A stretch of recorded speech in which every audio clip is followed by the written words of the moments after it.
Hi, welcome to the channel. Here we have a Mini with the engine light on. It keeps on cutting out. There's the engine light. It keeps on cutting out and driving. So we just plug the scanner in to see what the issue is.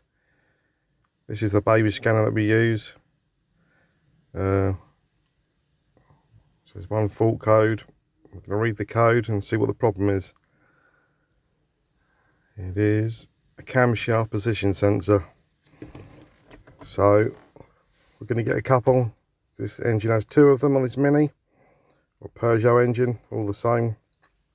And we're going to change them. Yeah, if you get if your engine cuts out, misfires, mucks all the timing up, that's a nightmare. So you need these. Right, these are really easy to change. I'll show you where they are. There and there. So all you need to do is just lift up the little tab here and pull the plug. I'm doing it one-handed, so it's a little bit difficult for me. Hang on, let me try again. Lift it, push, I slide out like that. Undo both of them, then you've got two 8mm nuts. Hang on, let me just get this one off first. There you go. These little 8mm nuts there. All you've got to do is undo them. I use the buzz gun because it's easier for me. Buzz it off, like so.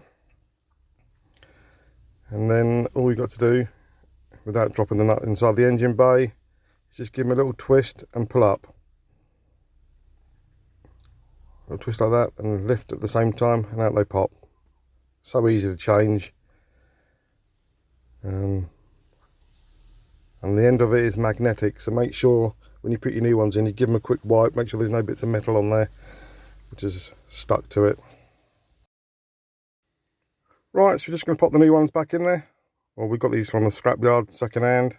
When we were up there, we just grabbed them, put them in there, both, put the little nuts in, buzz them up, and put the plug back on there. When you push the plug on, you should hear it click, so you know it's on there properly.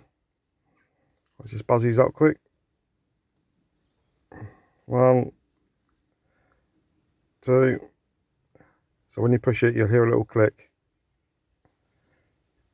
like so. Right, now let's read the code to see what it says now.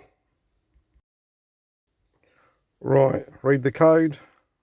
I did clear the last code, so nothing should be on here now. So the vehicle has no fault codes, which is all good. So let me just start it up. Make sure the engine light goes out. Okay, so we'll look. Perfect. Okay, I hope this has helped some of you out. Thanks for watching.